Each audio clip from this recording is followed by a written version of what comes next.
Good afternoon. I am Michael Ignatieff, Rector and President of Central European University. To my immediate left, Nina Munk, Ferenc Laczo, and Laszlo Csosz. I'm married to a Hungarian and still watch Hungarian names with great trepidation. They're very beautiful and they're very hard, and you're very tolerant. We also want to welcome here Melanie Munk, who's here from Canada.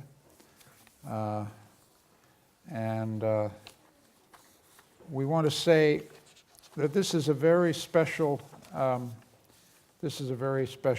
occasion. We're here to talk about and discuss a book, How It Happened, by Erno Munkácsi, edited by Nina, with scholarly contributions by the two authors, two scholars, one of them a senior archivist at the Hungarian National Archives, and the other an assistant professor of European history at Maastricht. What's very important about this book is that it is an excruciating document written in 1947 about the destruction of Hungarian Jewry, written by Erno Munkácsi, who was a member of the Judenrat, member of the Jewish organization in Budapest, that was forced to work with the German occupation, which arrived in March 1944, Adolf Eichmann present, and proceeded to one of the greatest crimes of the 20th century, the rapid, merciless extermination of Hungarian Jewry, first in the countryside between March and late June, early July. 400,000 citizens of this country were brutally murdered not only by the Germans, but here's where it gets complicated and difficult, with the active collaboration of the Hungarian gendarmerie and other members of the Hungarian railroads, the Hungarian bureaucracy, members of the Horthy government. So this is painful in every possible way. It's probably the most painful subject in the 20th century history of a wonderful country. And it's even more painful than that because it is the unsparing record by a member of the Judenrat of the ways in which the Jewish community leadership itself was forced to collaborate with and assist Eichmann and his murderers and the Hungarian accomplices of murder. This is a subject that requires great historical discrimination and care.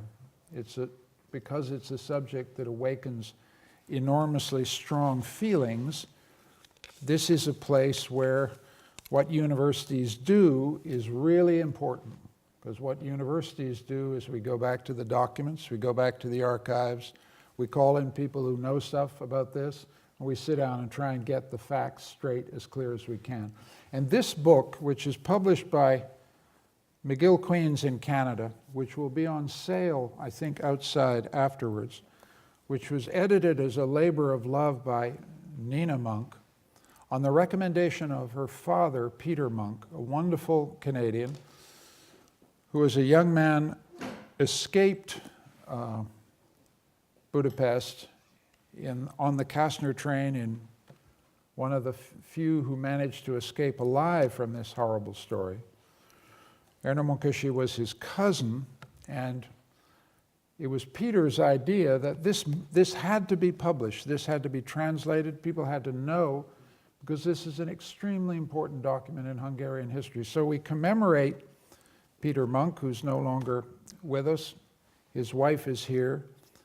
A wonderful man, a wonderful Canadian, a person with a deep and fierce sense of his Jewish identity.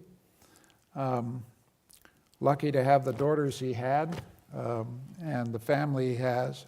Nina has kept faith with her dad, and kept faith in an extremely important way, because instead of just simply translating and getting this document out, Erno Munkácsi's story of what happened to Hungarian Jewry between March and October 1944, she had the wisdom, it seems to me, to realize that this had to be contextualized, that we needed historical scholarship placed on either side of this document so that people would understand what it means.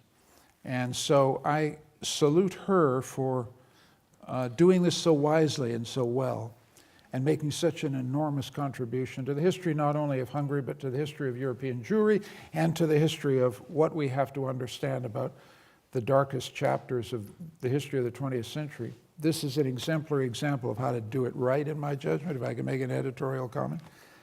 It is also beautifully translated by somebody who's in the audience. Is Peter Langel here? Well, you deserve the thanks of everybody in the room. This is an extraordinary job. It's very difficult material, rendered beautifully and fluently in English, and deserves the thanks of all of us. And I would now like to proceed to the evening's events, which are that Nina will proceed to speak from here and read what she wrote to introduce the book, and then she'll sit down and lead a discussion with our scholars, and then we'll have questions from the audience, which I will moderate in my usual tyrannous fashion. I've forgotten to mention that Natalie Munk is also here. My apologies, Natalie. I'm a little slow on the uptake. Thank you for being here. So we've got a brace of monks, and it's wonderful to have you in the house. And now I'd like to turn over to Nina to introduce the material. Thank you, Michael. Too many things. Thank you. I don't know if I can actually peer over this podium. It's the trouble with being very short. Can you all see me? Good. Thank you so much for being here tonight. And thank you, Michael, for the very kind introduction. I have to say that I'd like to take credit for having thought of the way to make this book be as good as it is, but I have a number of other people to thank, among them the great Holocaust scholar Doris Bergen at the University of Toronto, and the two sitting here on the stage with me this evening, who effectively, although their names are not on the cover, served as sort of co-editors with me. I really couldn't have done it without their expertise. So, and one other thing, aside from my stepmother Melanie, my sister Natalie, we have other members of the Munk family here tonight, including my cousin Michael, who also, along with my father, escaped on the Kastner train too in 1944, and other members who have traveled from Israel, from New York, so it's quite something. And I thank you all so much for being here, and it's a pleasure. One of the cousins just walked in. I guess the Israelis are even later than the Hungarians. Is this true? I am going to read, and with sincere apologies to those of you who have already read the book, I'm going to read my preface. We had quite a long debate at lunch today about whether I should read the preface or another part of the book, and in the end, I'm just going to read my own words, for better or worse. So bear with me, those of you who have heard this before, including some of you in the audience who actually came to our earlier book launch in Toronto in December. I apologize, you'll have to hear this a second time. And I will follow by leading the panel, and I hope very much that we can make this something, despite the seriousness of the topic, a somewhat informal evening, and you will feel free to ask questions and sort of sort of jump in with the dictator overseeing us in his responses. A few years ago, while rummaging through his desk drawers, my father, Peter Munk, found a tattered copy of a Hungarian book written in 1947 by his cousin, Erno Munkácsi. My father sat down, read the book in one sitting, and called me. "This book," he began urgently, "it has to be published in English."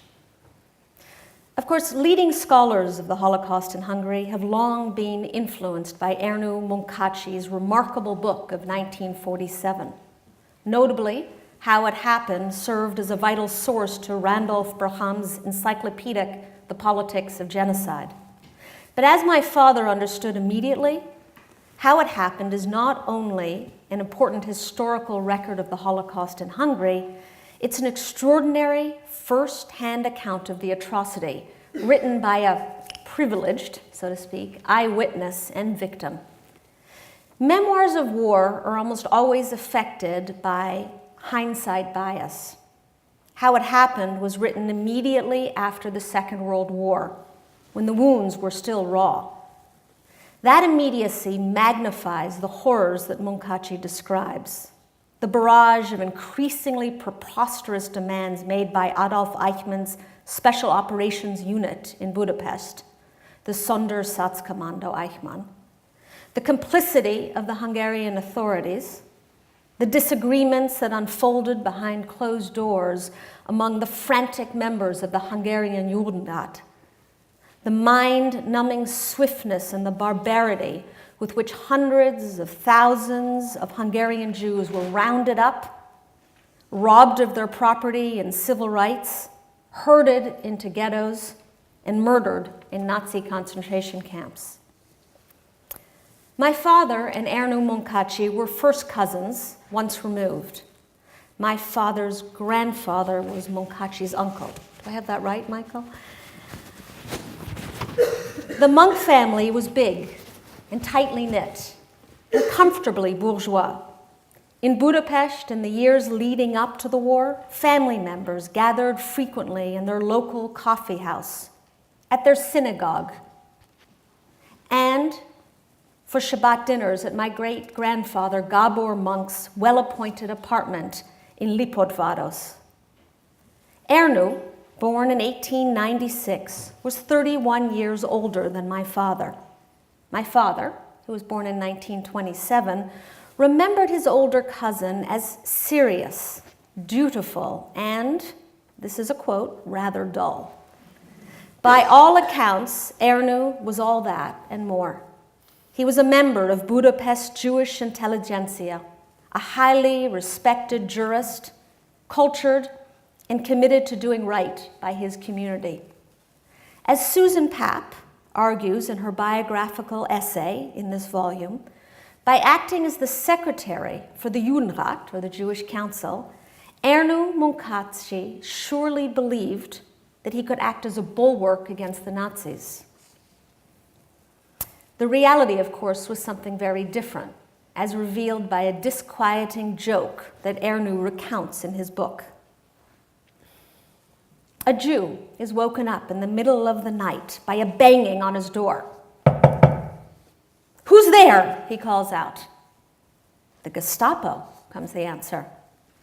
"Thank God," says the Jew with obvious relief. "I thought it was the Jewish Council." To read How It Happened is to understand that the Budapest-based Judenrat, an administrative body that was established by the SS immediately after the occupation of Hungary in March 1944, inadvertently facilitated the Nazis' wholesale extermination of Hungarian Jews. And that last quote is Erno's. Even today, this is a deeply unsettling, controversial topic.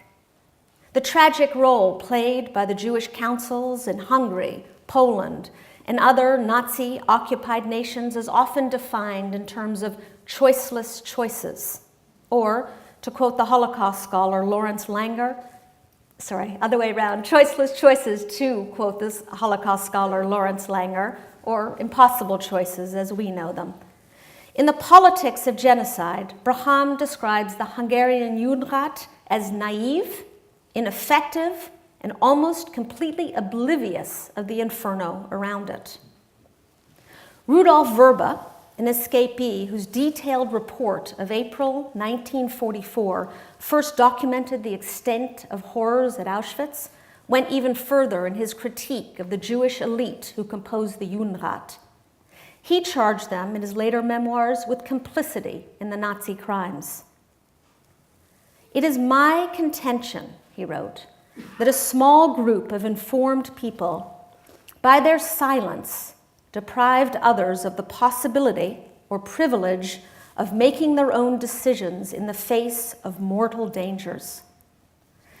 Erno Munkácsi wrote how it happened well before Braham or Vrba or Hannah Arendt questioned the role of Jewish leaders in Hungary. Yet already in the immediate aftermath of the war, he and other members of the Judenrat were confronted by intense hostility and outrage from fellow survivors, many of whom had lost their whole family and community to the gas chambers. Why didn't the Judenrat do more to save their people? How did the Judenrat and their families manage to emerge largely unscathed from the war, even while 400,000 Hungarian Jews were murdered? In his perceptive introduction to this volume, Ferenc Laczo, on our stage, suggests that in writing how it happened, Erno had a personal stake in denying how much he knew about the Holocaust by the mid-1944. He needed to defend himself against accusations of having done too little, too late. Philipp Freudiger was another member of my family who served on the Hungarian Judenrat in 1944. Years later, when he was a witness at the Eichmann trial, Freudiger was asked what he did to prevent the mass deportations from Hungary. "What could we have done?" he answered. Erno Munkácsi and Philipp Freudiger weren't the only members of my family who wrestled with their wartime records. In June 1944, as the cattle cars rolled from Hungary to Auschwitz at peak capacity, 14 members of my immediate family, including my father, grandfather, great-grandfather, fled Budapest on what we now know as the Kastner train, which was the result of secret negotiations between the Nazis that permitted 1,687 select Jews to flee to safety in Switzerland. To be perfectly blunt, my family used its connections and money to escape the inferno, while others with less money and fewer connections were murdered. That unspoken, unsavory fact has caused lingering rifts, even within my own family, because less wealthy or less lucky branches of the family were trapped in Hungary and slaughtered by the Nazis or the Arrow Cross. What was the right thing to do in the Holocaust? In How It Happened, Munkácsi offers readers a new understanding of the lamentable, impossible balancing act that he and fellow members of the Judenrat performed. They were not heroes. They were dutiful, rather dull, members of the establishment who implicitly or conveniently trusted in the established order that had permitted them to thrive in Hungary. Even as increasingly severe anti-Jewish measures robbed them of their property, their jobs, their civil rights, the Jewish elite in Budapest rationalized that if they kept their heads down, they could emerge from the war relatively unscathed. Even after the Nazis arrived in 1944 and Hungary's Jews began to be herded into ghettos and deported, they stayed the course. Perhaps because, to quote Munkácsi again, they entertained the illusion that Hungary would be the exception, a tiny foothold of an island in the sea of Jewish devastation. Or perhaps because they felt they had no other option. To quote Ferenc Laczo again, quote, "With greater temporal distance, it might be easier to acknowledge that members of the council made politically and morally problematic choices because there was no alternative. It was impossible for them to make good decisions. My father could never forgive himself for leaving his mother behind when he escaped in 1944. I should have done something to save her, he would say. But what could he have done? Shortly after the Germans occupied Hungary, my grandmother was arrested on the far-fetched charge that she was a threat to the Reich. My father, age 16, accompanied her to the Gestapo detention center on Roque-Sillard Street, carrying her brown leather valise. Assured by elder statesmen of the community that she would soon be released, my father would only later learn that she had been sent to Auschwitz and then forced into labor for the Nazis at a factory in Schopau, Germany. She survived the ordeal, only later to commit suicide. Not surprisingly, my father empathized with his cousin Erno's impossible dilemma. In the years that it's taken to bring this project to fruition, I have come to understand why my father so adamantly insisted that Erno Munkácsi's How It Happened needed to be translated and made available to a wide audience. This is a book that illuminates the agony and the moral weight of choiceless choices. It's a book of history, certainly, and yet it feels particularly vital right now as Jews everywhere anxiously confront a surge of anti-Semitism, as bigotry and hatred have become embedded again in our everyday discourse. The Holocaust is fading from memory, believe it or not. Among Americans, at least, 2/3 of millennials and 41% of all adults do not know what Auschwitz was, according to a recent poll that was commissioned by the Conference on Jewish Material Claims Against Germany. It was Elie Wiesel himself, a survivor of Auschwitz and of the Holocaust in Hungary, who most eloquently implored that we must remember the horrors of the past.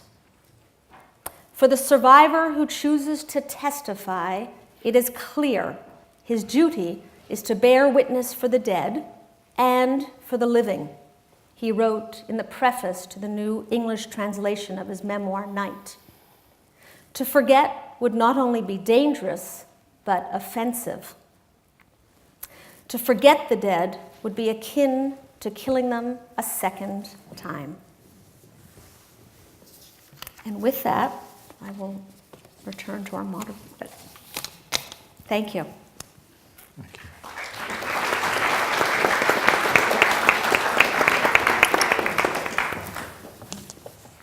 Should we start? Yep. Okay. So I think what we were thinking, what time is it? It's about 25 past.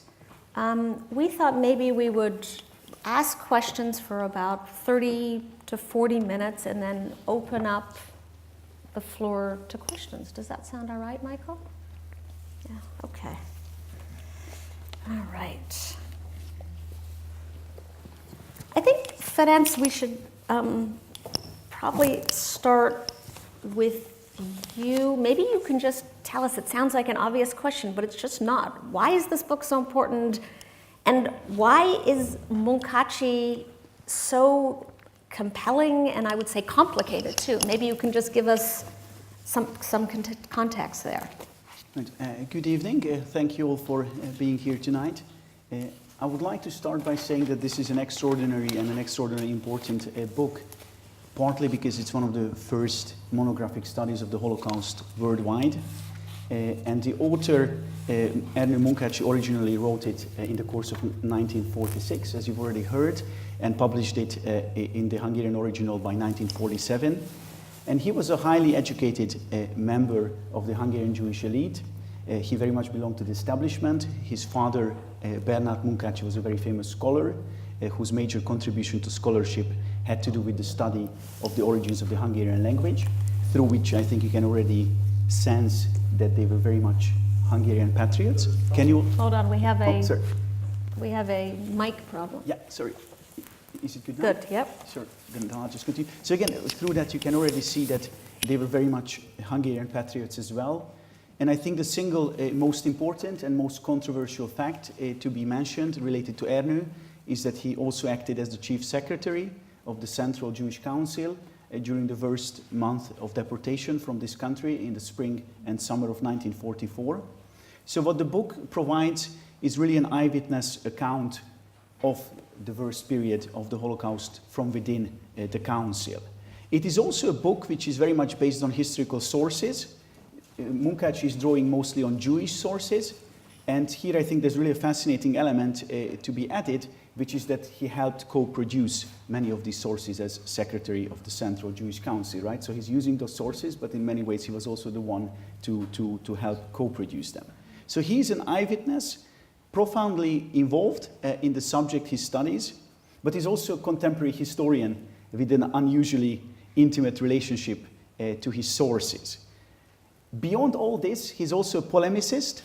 He makes a major contribution to the early polemics around the activities of the Jewish Council, and this is something I'm sure we'll get to discuss in greater detail later tonight. And he was, and I think this is also another layer which is really crucial to mention, he was trained as a lawyer, so he's building a legal case based on his legal training and legal expertise to acknowledge poor judgment of the council, but also to deny guilt, right? This is how the book is developing its argument. And when he's doing that, he has to confront a lot of excruciating dilemmas. You may have seen I titled my introduction, The Excruciating Dilemmas of Erno Munkácsi, because I think that when he was writing this book, he really had to think of ways of defending the council without coming off as an apologist. And he also had to somehow write the story from the perspective of a Hungarian Jew, while he knew very well that agents of the Hungarian state were co-responsible for the Holocaust, which is an extremely recent event at the time. So again, without meaning to speak for too long, I think in sum, this is an extremely fascinating and really, really important book, because it's one of the first document-based histories of the Holocaust in the whole world. It's written by a major eyewitness to the event, and it's also a fascinating polemic, which really offers great insights into these excruciating dilemmas. Thank you, Ferenc. I mentioned this in reading my preface, you've mentioned it again, but I think, Laszlo, it would be terrific to really understand what was Munkácsi accused of, what was the Jewish Council accused of, and why, and we've referred now, I think, a few times to the post-war trials. Can you just give us a little bit the background on that and what happened? Yeah, first of all, good evening, everybody. Very happy to be here. So, in short, accusers claimed that by accepting positions in the Jewish Council, President Sámos Stern and his associates basically fulfilled and conveyed all the orders of the Nazis and their Hungarian accomplices.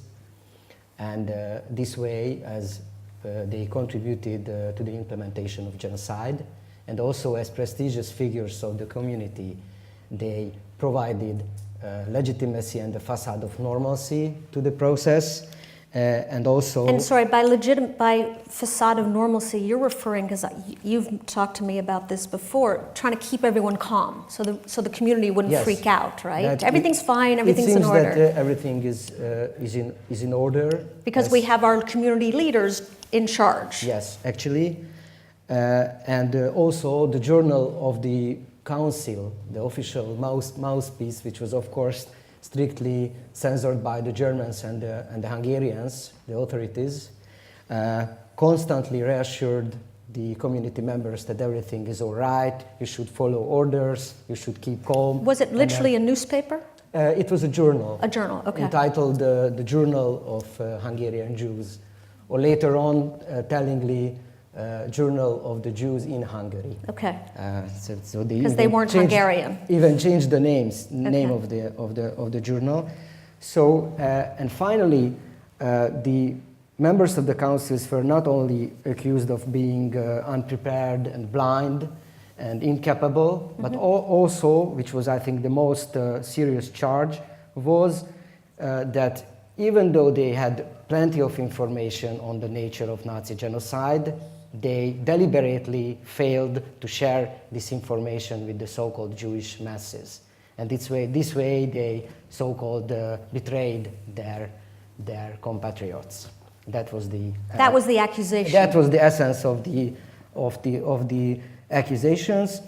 And Laszlo, just to be clear, in terms of how much they knew about the genocide, as I understand it from Munkácsi's book, this pertained to when the Auschwitz protocols, this document that I mentioned, at what point they knew about that, or just generally? Yes, actually, it was not only the Auschwitz protocols, but there had been plenty of information, actually not only in 1944, but much before that. For example, Ferenc wrote about it in details in his book about Jewish intelligentsia before the Holocaust. That, for example, just giving you examples, for example, the Hungarian Jewish labor servicemen who served on the Eastern Front, and also the refugees from the neighboring countries, Poland, Slovakia, etc., and also from international Jewish organizations and allied broadcasts. Yep. So there had been. Your point is they were coming across the border reporting what was happening. Yeah, actually. Sure. But maybe we can elaborate on this later, if it was enough or if it was not. But just turning back to the trials, yes. There was not actually one single trial against Jewish councils, but there were a series of trials and other legal procedures, including one trial which was kind of a symbolic, unofficial People's Tribunal against the Jewish Council organized by the left-wing Zionists, who were political opponents of the traditional leadership anyway. And also, Erno Munkácsi himself was very strictly and harshly accused of collaboration and complicity, and they had to defend himself in front of the so-called endorsement committee of the Chamber of Lawyers. He had to get recertified as a lawyer, is that right? Yes, Yeah. because there was a general system of screening or endorsement in Hungary after 1945, which everybody had to go through. Had to endure. Yeah. Okay. Well, So then, and yeah, finally, the outcome was that even, I wanted to mention that even provincial Jewish council members, Jewish leaders who just returned from concentration camps were put on trial, which is a very tragic episode, of course. And even though the charges were dropped, the damage obviously was done to the reputation and the lives of those people. Thank you so much. I guess inevitably this raises the question, and maybe both of you can answer this in turn, which people still ask today: what could the Jewish Council have done, in fact? And it's still debated all the time. Knowing what we know now, how do we judge the choices they made and their behavior, if we can at all? I don't know. I don't know whether, Ferenc, maybe you want to start, or Maybe. Would you like to continue? Maybe I continue a little bit with the. Yeah. So if you try to analyze those charges and try to analyze what the responses were from Munkácsi and many other Jewish council members, we can state that this kind of strategy, if we call it from the council, which strategy was based on not only obeying the orders Right. unconditionally, but also on mitigation tactics, protests. Mitigation meaning to try to slow everything down. Yeah, trying to delay, trying to negotiate with the authorities, which was completely futile, by the way, but they were constantly trying this. and also at the end finding connections with other Jewish groups and including the Zionists and trying to create some kind of common platform. Can I interrupt you for 1 second? Please. I don't know how familiar our audience is with the specifics, but you know, I think one of the things that's quite astonishing about reading Munkácsi's account is this sort of barrage of demands that came from the Nazis and the Hungarian authorities. So, you know, from one day to the next, they tell them to give up 1,000 apartments, and the Jews have to be moved out of apartments to make room. And there's just a constant barrage. And can you just speak, maybe just to give us a textural feeling for what we're talking about, that they were dealing with day to day, and that I think some of that immediacy of trying to make choices, and it's very easy for us today to say they should they, maybe they shouldn't, maybe they should have pushed back, but I'd love to get a sense maybe from you of how fast moving this was. Of course, the extreme timing is one of the most important factors. So events were going on in a lightning speed. So right after the occupation, On March 19. March 19th, when the Germans invaded Hungary, they immediately created the Jewish Council and started to barrage them with this kind of demands, which included handing over apartments, handing over a lot of private property, and implementing a series of orders. It was like a sea of decrees and orders on a daily basis. And of course, there was brutal terror behind that. So actually, Jewish Council members had a good reason to believe if they don't obey, there would be very harsh actions by the Germans. Mm-hmm. So violent actions. And of course, they were trying to gaining time, and that's why fulfilled orders. And actually, nobody could predict or believe that such a fast, quick process would be possible, which actually took place. Ferenc, I can see you're Yes, so ready to jump in there. Right. It's again a question I've been thinking quite long and quite hard about, and I think it's one of the most difficult questions there is, how to really assess the behavior of the Jewish Council. And the first thing I would really like to say here is that the perspectives of the accusers and the defenders of the Council have really been irreconcilable.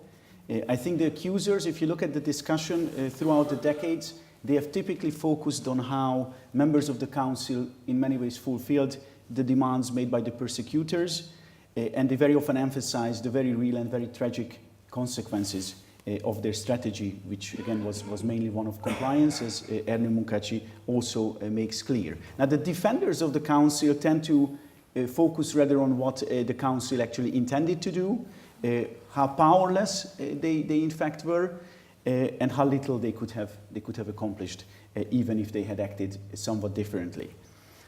I think that both of these perspectives are rooted in existential questions, often in very traumatic experiences. So I think there have been really few possibilities to mediate between them. And so I think this has been a very emotional and very heavily emotional polemic throughout the decades. Now, I also find that maybe this element of it has declined in recent years. I think some of the passion or some of the vehemence with which this discussion has been led is no longer quite there. I think we're a bit further from the event, and I think members of younger generations relate to it somewhat differently, and I think both of us... Or relate to how much more nuanced it is. Absolutely, exactly. And I think we can safely state that the chief strategy of the Council, which was compliance, did not achieve its intended goals. I think that's absolutely clear, and in that sense they have indeed failed. Having said that, I do not think that they were in a position to make morally acceptable choices, as you have also highlighted, Nina, earlier. And I also do not think that a more courageous approach that they might have taken would have necessarily led to a better outcome. So by a more courageous approach, we talked earlier today, for example, the Warsaw Uprising. Like, why didn't all the Hungarians just rise up and machine gun down the Nazis? I think it leads us to one of the most, problematic or most striking questions that when we are polemizing about what the Jewish Council could have done, if they could have done more, I can ask if the Hungarians, I mean the non-Jewish Hungarians, could have done more. So we have to analyze and talk about the very specific context in which the rescue and resistance or mitigation attempts of the Jewish Council took place. And in this respect, we can list a lot of characteristics, and perhaps just mention some of them.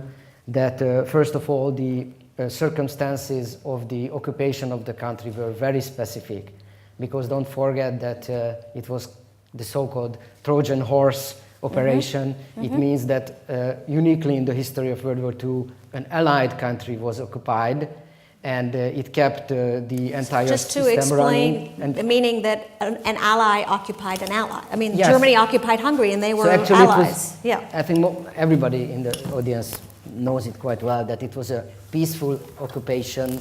So we have even very nasty jokes about it, which I won't elaborate on, how peaceful it was. But there was no violence. It was just life Went on. Normally, let's say. And I already mentioned the term facade of normalcy, and it was exactly the same story. And also the attitudes towards the occupiers were fundamentally different in the case of Hungary, because here the Germans mostly were positively, accepted. Yeah. Yeah. And also there was no chance for non-Jewish resistance because of several reasons, and one of the reasons was that the very small potential basis of resistance was neutralized by the Gestapo in the first hours of the occupation. And why the potential resistance was so weak, it's another question, of course. And also armed Jewish resistance was completely out of the question. It's even ahistorical to raise this issue, why Jews were not taking arms. There were several reasons for that. Yeah, I was asking it to provoke you a bit. Yeah. So these are the factors, and of course the extreme timing, which we already mentioned. So there was no I'm going to chance. circle back to that a little bit because, Ferenc, because I interrupted you. Did you actually finish what your?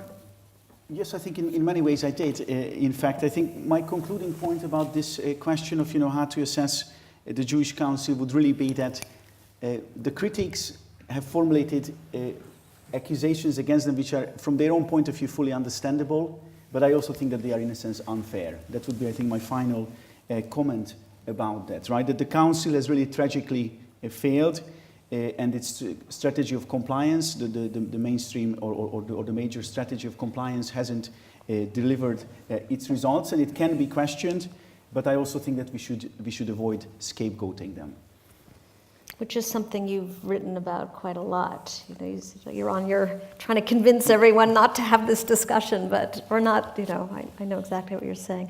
I think this, all of our questions are sort of all folding into each other, and this keeps coming up as part of what you've both been talking about. But one of the extraordinary circumstances of the Holocaust in Hungary, of course, is how late in the war it happened.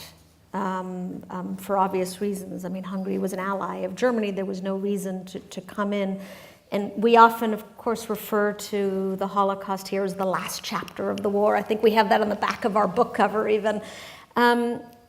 Maybe either of you, maybe, I don't know which one of you wants to start. In what ways did this lateness, for lack of a better word, define the Holocaust in Hungary? In what ways was the experience, the brutality, the swiftness, anything about what happened here defined by this lateness as opposed to where it happened? Maybe I start.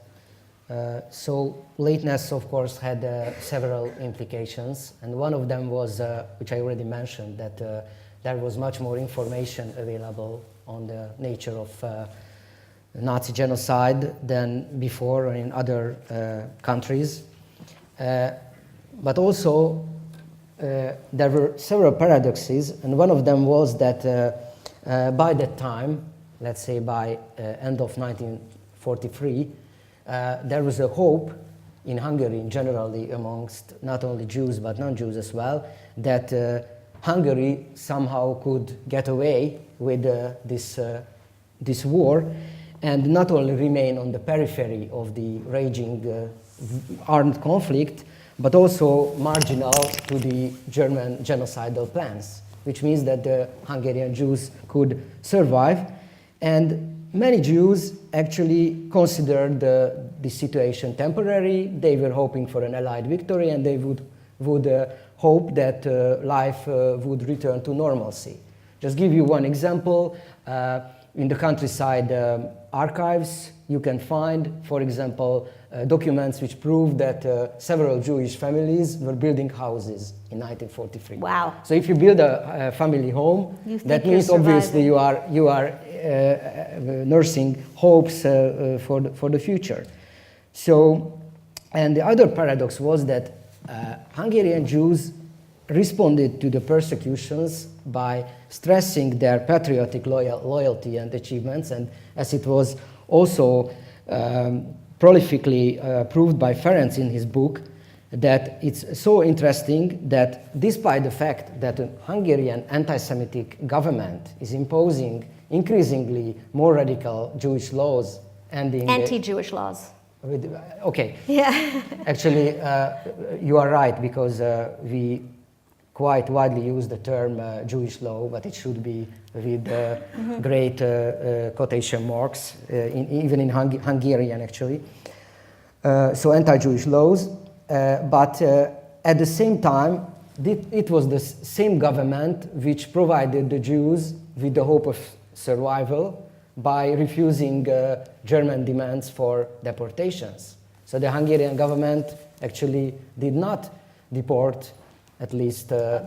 This is preceding March 1944. Yes, yeah. preceding March 1944. And it's actually very interesting that these Hungarian attachments, feelings were reassured, and not in spite of the knowledge of the Holocaust, but precisely because of the knowledge of the Holocaust. And you know, it is echoed in several testimonies that we never believed that in such a civilized country, this under Regent Horthy, whatever such things would happen.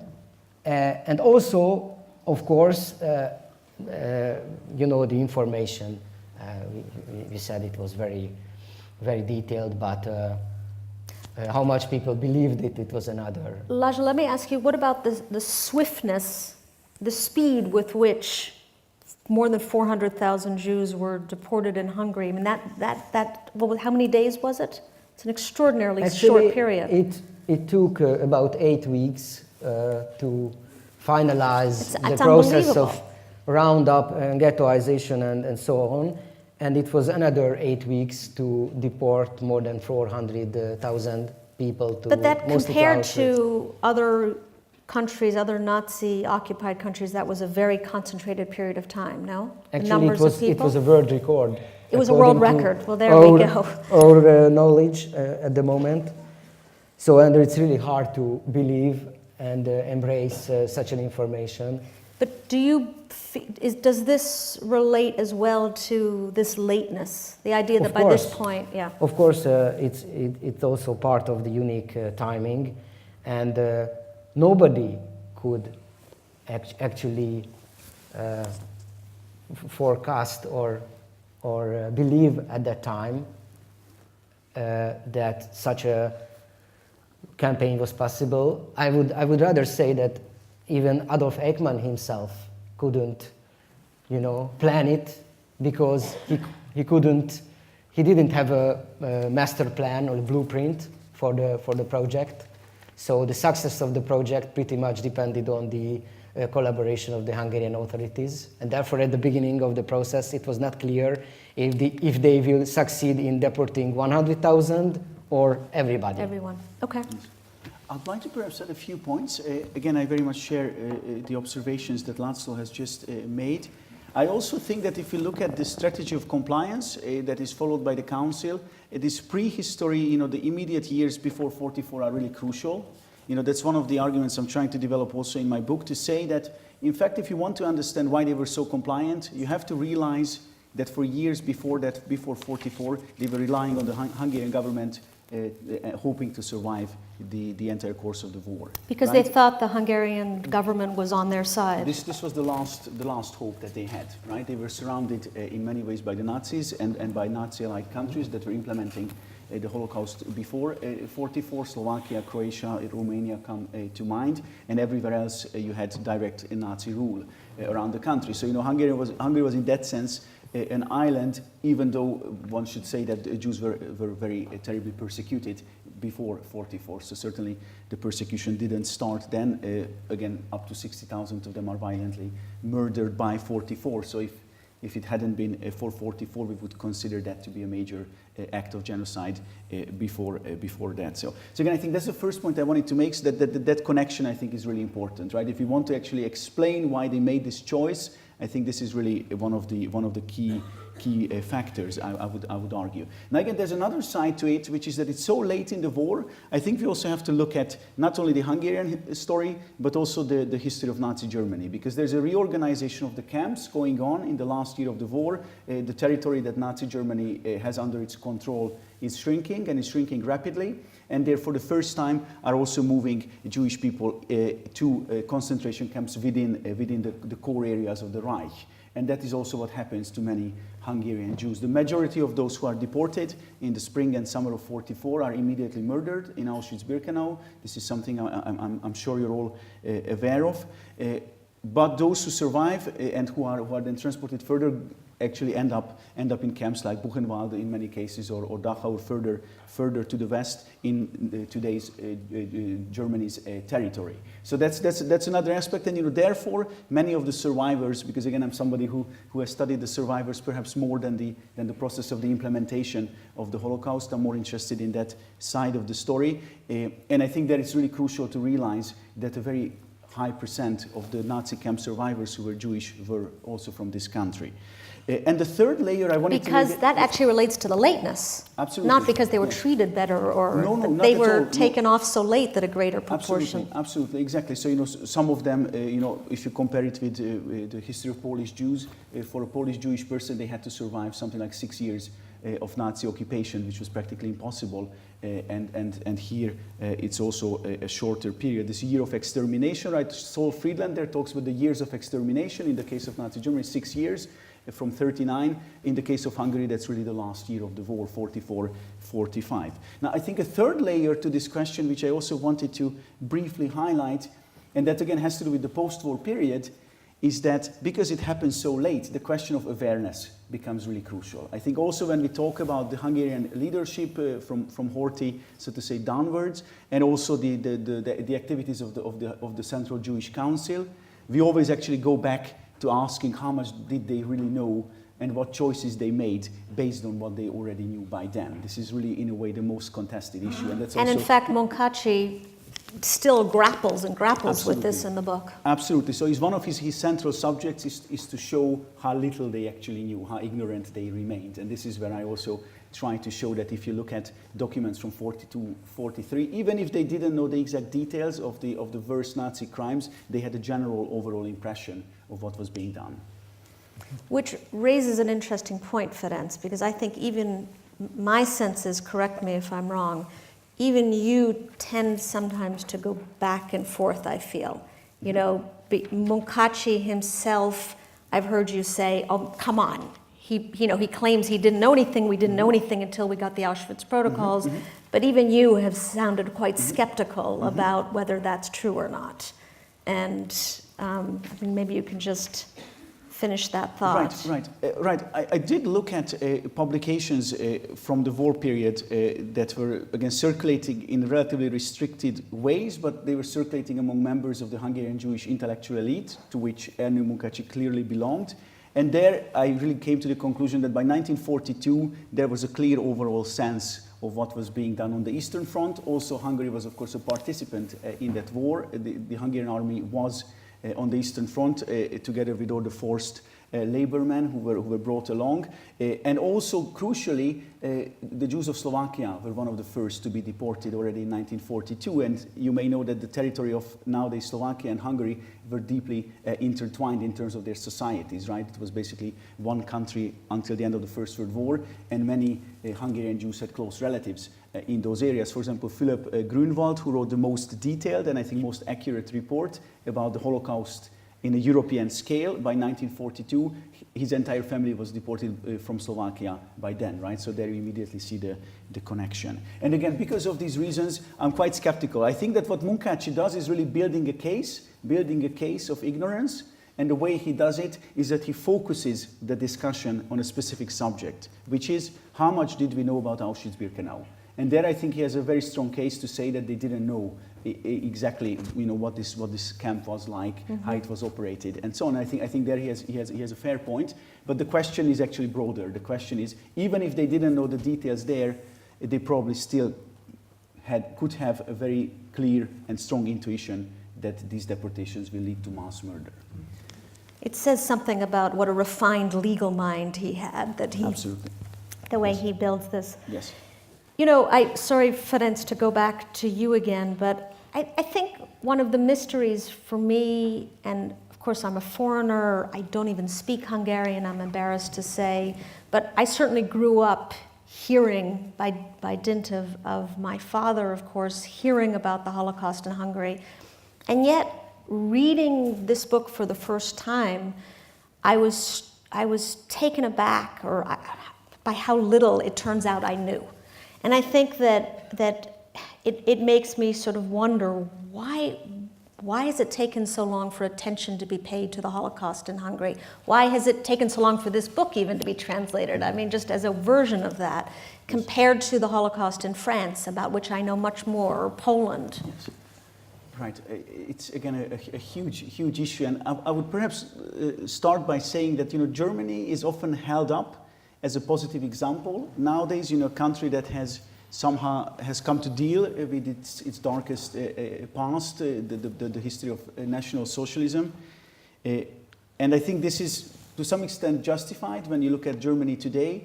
But I also think we have to remember that no post-war European society has actually dealt sufficiently or adequately with this subject. And again, Hungary is certainly no exception there. I think the process of dealing with the genocide against Jews in this country has been complicated by a number of factors. The first one is that the Hungarian state was in many ways a co-perpetrator of the genocide, and this single fact has, I think, taken a very long time to be acknowledged, and it remains to some extent contested even today. Now, I think a second factor which is very important to highlight is Sovietization, because through Sovietization, which again happens very shortly after... Late 48? Exactly. 48, yeah. So very shortly after the publication of this book, the country becomes a Stalinist dictatorship, and there's a kind of anti-fascist history that's being imposed. But this anti-fascist history is not particularly sensitive at all to the suffering of Hungarian Jews, as in many ways it distorts the story of the war, as if the Hungarians were resisting and would have had some kind of strong opposition to the right-wing authoritarian rule. That's the second thing. And then the third layer is that after 1989, when the country becomes democratic and is also independent, it has, I think, a great desire to re-establish national continuities. The idea is, that national history was somehow interrupted, and many people start claiming that it was interrupted by the Soviet occupation and the Sovietization, and that before that it was somehow a normal European country, which I find quite a disturbing argument, because with that you immediately go back to saying that what was there under Horthy was actually sort of an era of normalcy, right? I think in many ways it was very, very far from that.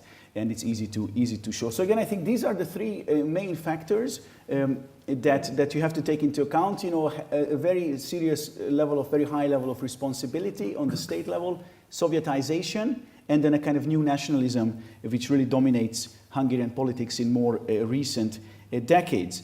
So I think again, and this is, I'm coming back I think to where I started from, that unlike in Germany, what you see in Germany today, this really earnest and critical engagement with our recent past hasn't really happened. And you know, dealing with the Holocaust in a critical manner has never really become a national consensus. I think in Germany it is part of the national consensus today to do so, and that's simply not the case today. And so I think these are the main reasons I'm Thank you. highlight. I'm looking at the time, it's 6:05. I'm going to ask you each one more question. Mm-hmm. Right. Laszlo, and this is, you know, try to be sort of condensed here. I think one of the parts of the book that I find particularly fascinating relates to conversions and the role of the church. And in fact, Munkácsi devotes an entire chapter to talking about the Catholic Church. And,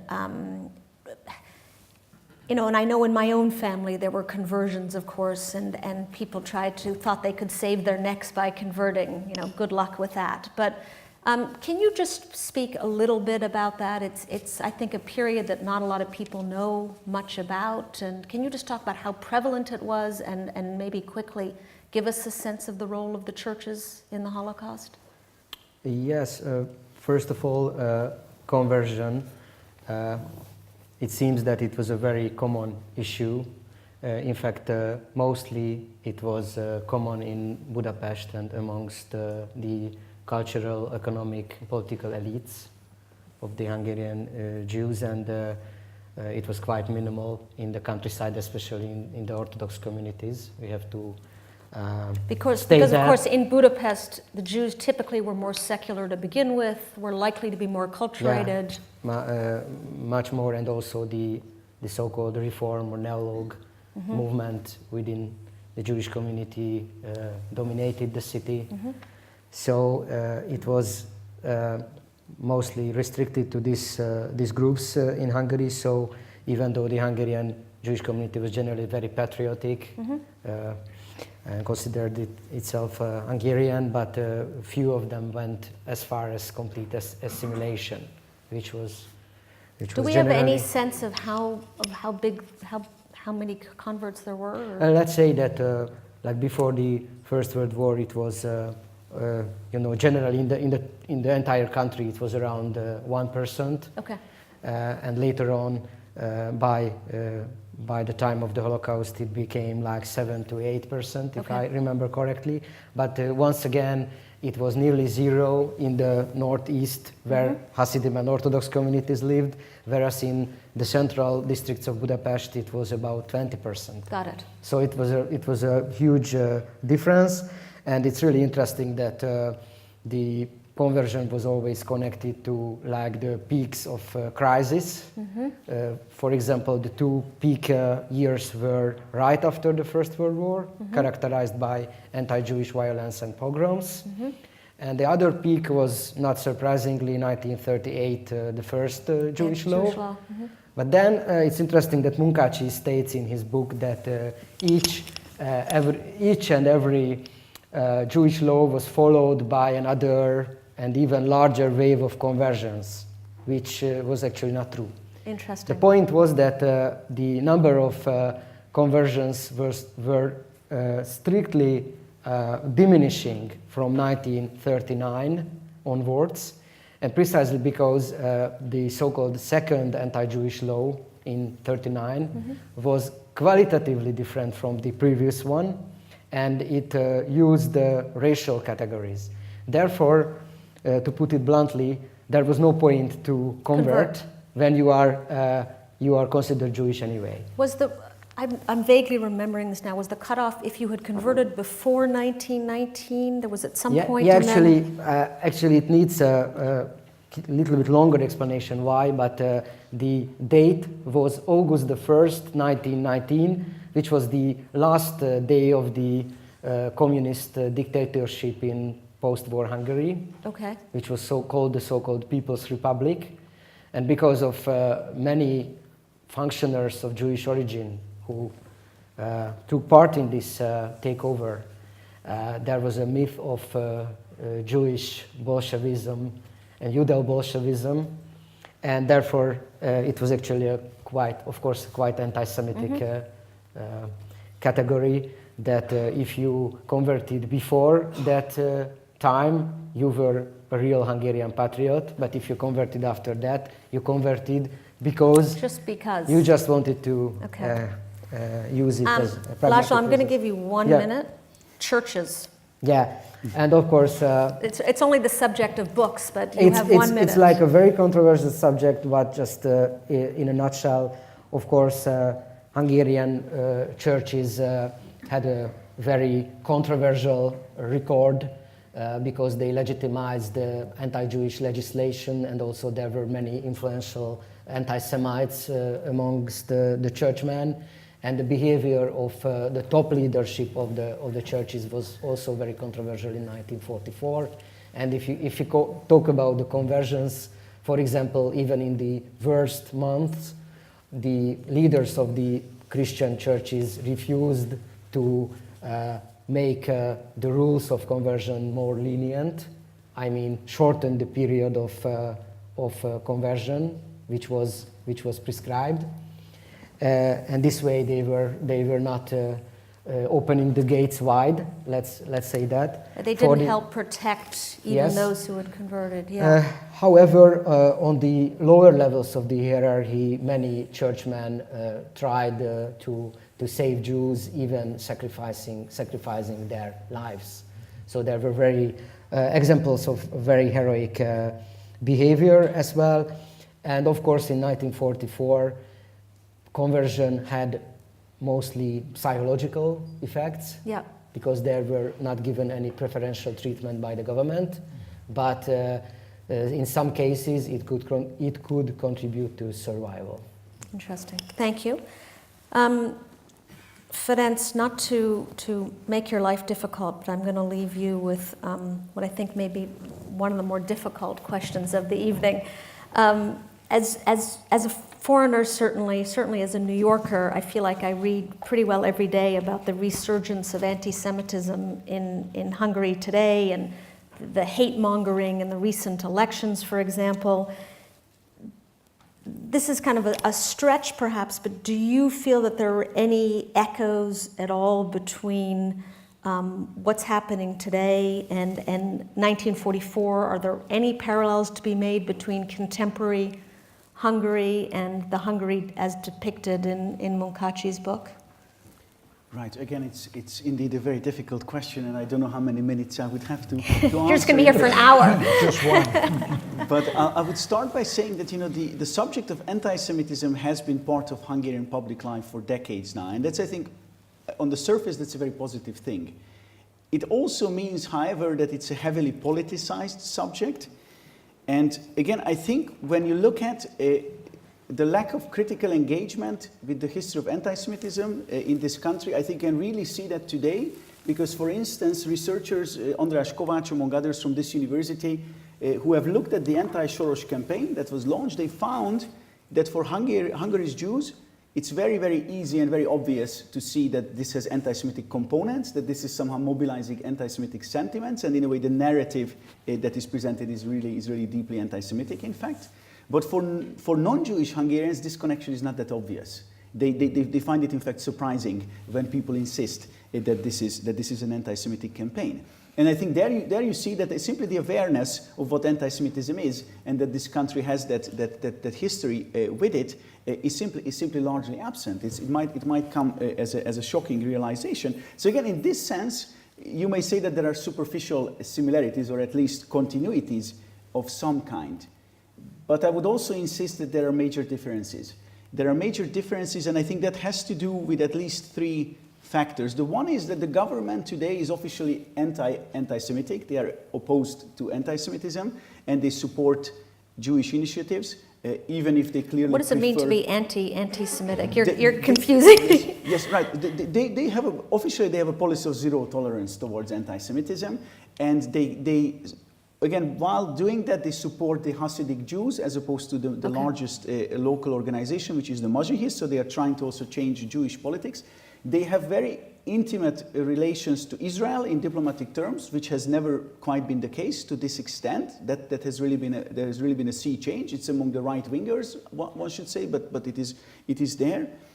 And I think a third factor, which I've noticed very recently, is that the government has also started to use the label of anti-Semitic against the left and the liberals ever more, right? They're sort of trying to turn the discussion around to say that it's the Western, it's the pro-migration or whatever they call it, the pro-cosmopolitan forces who are in fact endangering Jewish life. This is really, I think, quite new. I think the right They're wing endangering, just explain this a little more, they're endangering Jewish life because they're allowing Muslims in who threaten the Jews? Yes, that's, I think, the major argument they're trying to suggest. Now, again, what they at the same time do is they very much emphasize ethnic homogeneity. Now, I think anybody who has a sense of the history of the Holocaust, this has, I think, terrible echoes, this idea that Hungary needs to be an ethnically homogeneous country. And there I would say, again, you hear relatively clear echoes, right? So again, I think the picture in that sense is very complex. And what I would say is, actually today is not so much anti-Semitism that's in the center, but xenophobia. Xenophobia more generally. I don't think that the issue is that Hungary clearly has a problem with anti-Semitism. There are many people who are anti-Semitically inclined, but it's really part of a larger kind of front rejecting diversity, rejecting pluralism, which I think is actually the bigger issue at the moment. Thank you. Can we go out to the audience now? We sure can. That was great. Just a couple of remarks. These are 2 CU graduates. I didn't say that. An MA and a PhD from CU. The second point is that there are, I think, 2 ambassadors in the room. One from Norway. Oh, 3. Ooh. 3 ambassadors from Norway, the Federal Republic of Germany, and Canada. It's worth saying that in this horrible story in 1945, one of the areas in which ambassadors, consuls, diplomatic representatives displayed extraordinary courage and virtue were the Portuguese, the Spanish, the Swedish, number of other, the Swiss, rescued thousands of Jews using their powers as international diplomats. Anybody stationed in Hungary, it pays to think about that story because it's one of the great examples of courageous use of diplomatic influence in a nightmarish situation. That's why I wanted to mention the ambassadors in the room, which is great. One other very brief remark, which is that the anguished but extremely focused discussion we've had about the Judenrat in Hungary, it needs to be said very clearly that every Judenrat in every occupied country in Europe had to face these same things. The Judenrat in Riga had to collaborate with the occupation authorities when Germany invaded the Baltic in 1941. All of the Judenrat were then exterminated in December 1941. Right across Europe, this terrible spectacle of choiceless was repaid again and again. I think it's important to place the Hungarian story in that wider context. I think it's also germane, just as a point of fact, that there were Jews in March 1944 when the Germans arrived who understood immediately that all bets were off, that any cooperation with the Judenrat was folly, and that the only thing they had to do was to find a way out. And one of those is Tivadar Soros, George Soros' father. One of the reasons that this university exists is that George Soros' father basically hid his son, got the family out, faked papers, refused to have anything to do with the Judenrat because they felt they would be drawn into a vortex that would lead to their extermination. So there were other paths. I think I'm saying that just to observe how much this university has been shaped in an oblique way by the story we're talking about, and I think that's relevant. And Theodore Soros's autobiography should be in there. It's entitled Masquerade. Yes. A fascinating read, by the way. Yes, it's a different document written much later than this, but of some interest in this terrible story. And the final point I would make is that this is perhaps a slightly more academic point. The debate about the Judenrat and essentially Jewish complicity in their own destruction, to use a very difficult phrase, blew up with Hannah Arendt's Eichmann in Jerusalem. It's not the first time this debate, but that was a debate that focused this issue. And one of the things to say about Hannah Arendt's condemnation of the Judenrat is that in certain sense it did not have the charity, moral understanding, and historical complexity that this discussion of this issue has raised. That's putting it lightly, yeah. So that those of you who want to continue this discussion need to read Hannah Arendt's Eichmann in Jerusalem.